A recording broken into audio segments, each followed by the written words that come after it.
Welcome back, children, to my channel. Today we are going to start with the poem Blake's Tiger Revisited. Blake, he was a famous English poet, William Blake, who had written a poem, Tiger. And on that poem, this present poem, it is based, and this poem is written by Michaela Morgan. So, William Blake जो एक poet थे, उन्होंने tiger poem लिखी थी और उस poem के ऊपर हमारी ये प्रेजेंट वाली पोएम बेस्ड है. Now another thing which you must know that the spelling of tiger here is TYGER. Normally the spelling of tiger is TIGER, but this spelling, it is used in Old English. So this is now obsolete, it is not used. So now the revisited means दोबारा आना. So, Michaela Morgan, she has again written a poem on tiger, but there is a difference in the tiger here. जो William Blake की poem थी उसके अंदर जो tiger बताया गया था, he was very fierce, he was a hunter, he was very wild, बहुत strong था, ताकतवर था. But the tiger here, it is a prisoner, वो कैद में है, उसे हम ह्यूमंस ने केज में डाल दिया है, पिंजरे में डाल दिया. You can see in the pic. पिंजरे में आने से एक फियर्स टाइगर, एक स्ट्रॉन्ग टाइगर, एक वाइल्ड टाइगर भी कैसे कमज़ोर हो जाता है, कैसे अपनी स्ट्रेंथ लूज कर लेता है, all that is explained in this chapter. So now let us start with the poem. Tigers that are kept as prisoners in cages can gradually lose their colour.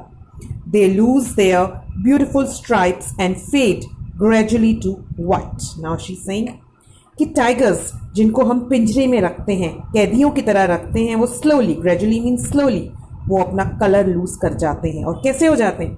They lose their beautiful stripes आप देख सकते हैं, black stripes होती हैं, उनकी stripes खत्म हो जाती हैं एंड स्लोली जो उनकी स्ट्राइप्स हैं क्या हो जाती है? वाइटिश हो जाती है. तो यहाँ पर उनका कहने का ये मतलब है कि जब हम किसी को पिंजरे में बंद कर देते हैं, उसकी आज़ादी छीन लेते हैं, उसको एक प्रिजनर बना देते हैं and he is not free to do anything, तो स्लोली जो इसका एक बेसिक नेचर होता है वो ख़त्म हो जाता है और वो कमज़ोर पड़ने लग जाता है. Tiger turning white in a cage just twice your height. 6 paces left, 6 paces right, a long slow day, a longer night. Now in the first para, what is the poet? Tiger turning white. कि tiger तुम slowly कैसे होते जा रहे हो? White होते जा रहे हो. हमने ऊपर पढ़ा ना, उसकी स्ट्राइप्स वाइट होती जा रही हैं. और वो केज कैसा है? केज मीन्स पिंजरा. जो तुम्हारा केज है, it is just twice your height. Twice means double. जितनी तुम्हारी हाइट है उससे जस्ट वो डबल ही है, तो मतलब बहुत छोटे से पिंजरे में है वो. एंड यू रिमेंबर, टाइगर कहाँ रहते हैं? फॉरेस्ट में, जंगल में. And jungle is unlimited, so big. और जब आप एक पिंजरे में डाल दें, और एक छोटे से पिंजरे में जो कि जस्ट उससे डबल ही हो, तो कैसे रह रहा होगा वो? Just you can imagine. और वो क्या करता है? 6 paces left and 6 paces right. Paces मतलब एक कदम जितना आप चलते हो, तो बेचारा इतना छोटा सा पिंजरा है कि 6 कदम, 6 paces वो लेफ्ट की तरफ चलता है, 6 steps वो राइट की तरफ चलता है. बस इतना सा ही पिंजरा है उसका. A long slow day, a longer night. क्या करे वो दिन भर? कहीं घूम नहीं सकता, कहीं भाग नहीं सकता, शिकार नहीं कर सकता, हंटिंग नहीं कर सकता. तो ऐसा लगता है बहुत ही बड़ा सा दिन है और उससे भी बड़ी रातें, because he is not so strong to move out because he is in a cage. Tiger dreaming still of the scent, the chase, the kill, and now no need, no place, no scope, no space, no point, no hope. Now in the second paragraph, poet क्या कह रही हैं? वो ये बता रही हैं कि टाइगर, तुम क्या अभी भी सपने ले रहे हो? ड्रीमिंग मीन्स सपने लेना. क्या तुम अभी भी सपने ले रहे हो? किस चीज़ के? Of the scent. Scent means खुशबू. किस चीज़ की खुशबू? प्रे की खुशबू. प्रे मीन्स जो शिकार वो करता था. द चेज मतलब पीछा करना. टाइगर क्या करता था? अपने शिकार को सूंघते हैं और फिर उसका पीछा करते हैं और फिर उसको किल करते हैं. तो टाइगर, क्या तुम अभी भी वही सपने ले रहे हो कि तुम किसी शिकार का पीछा कर रहे हो, उसकी स्मेल आई और तुम फिर उसको मार रहे हो? And now no need. तो अब कोई ज़रूरत ही नहीं है, क्योंकि कोई जगह भी नहीं है, कोई स्कोप भी नहीं है. यहाँ पर कोई आपके पास ऑप्शन नहीं है, कोई तरीका ही नहीं है कि आप किसी को पकड़ लो और किसी को मार पाए। यहाँ स्पेस भी नहीं है, नो पॉइंट, नो हो। So there is, can you see so many no hair, no no no no no no. So all this 6 no, what do tell, what do they suggest to you, क्या बताते हैं कि tiger के पास कुछ भी possibility नहीं है यहाँ पर एक अपनी नेचुरल लाइफ जीने के लिए, जो कि एक नॉर्मल वे में जब एक टाइगर होता है जंगल में, फॉरेस्ट में रहता है, तो he is able to run here and there, but now here the tiger is so sad, hopeless, it has got no option.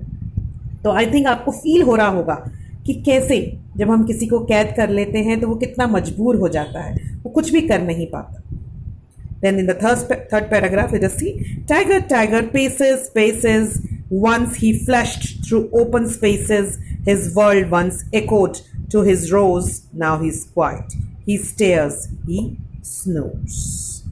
अब वो फिर से बता रहे हैं कि पहले टाइगर क्या करता था और अब क्या कर रहा है। तो what they are saying कि टाइगर, पहले आप क्या करते थे, पेसेस, पेसेस अगेन स्टेप्स, इधर उधर चलना, वॉक करना, कि पहले तुम इधर उधर घूमते थे, चलते थे, और क्या करते थे, वंस ही फ्लैश्ड, फ्लैश मतलब बहुत जल्दी से, क्विकली से तुम ओपन स्पेसेस से, ओपन स्पेसेस मतलब खुले जो मैदान थे वहां दौड़ते थे, भागते थे।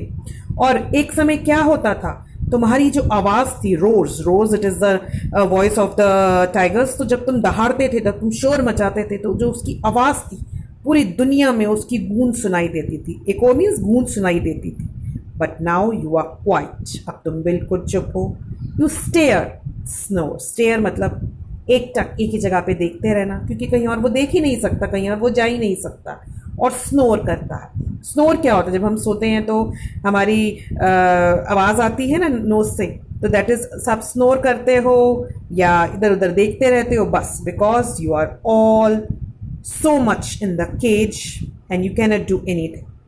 Then in the last paragraph, an inch of sky glimpsed through the bars, a puddle, concrete, smells of cars. He sniffs the air, he slumps, he sighs, and stares through jaundiced eyes.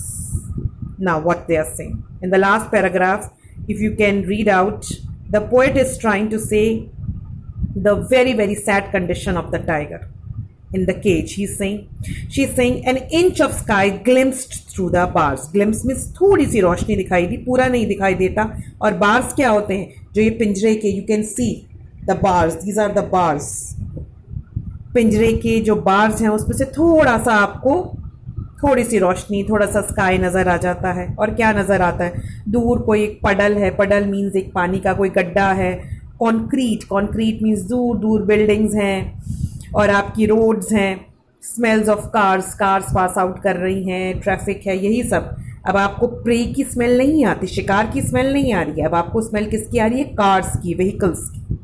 He sniffs the air, sniffs means वो सूंघता है, and then he slumps, slumps मतलब अपना head और shoulder ऐसे आगे करा, थक गया, लाचार है, मजबूर है, and then he sighs, sighs means जब आप दुखी होकर एक लंबी सी सांस लेते हैं। He is so helpless and looks and stares through the jaundiced eyes. Stares again वही लुक, एक तक एक जगह देखता रहता है, देखता रहता है, और ऐसे लगता है जो उसकी आईज हैं वो जॉन्डिस्ड हैं। जॉन्डिस क्या होता है, एक बीमारी होती है जिसके अंदर आप येलो हो जाते हैं, आपका शरीर पूरा पीला पड़ जाता है। तो ऐसा फील हो रहा है जैसे जो उसकी आईज हैं वो पीली पीली हो गई हैं। और यहाँ पर पीले का मतलब है कि लाचार हैं, होपलेस हैं, उसको कोई आशा ही नहीं बची कि वो कहीं जा सकता है, because he is all they are locked in the cage. So this is a poem written by Michaela Morgan, and I think you must have realised how helpless and hopeless the tiger is. तो कहीं ना कहीं आपको ये चीज़ एक समझ आ रही होगी, हमें एनिमल्स को केज में नहीं रखना चाहिए। Animals they are free. जैसे हम सबको अगर किसी एक रूम में बंद कर दें, केज में बंद कर दें, तो हम कितना बुरा फील करेंगे। Similarly we should not also prison the animals, they should be left free. So I hope you have understood the poem.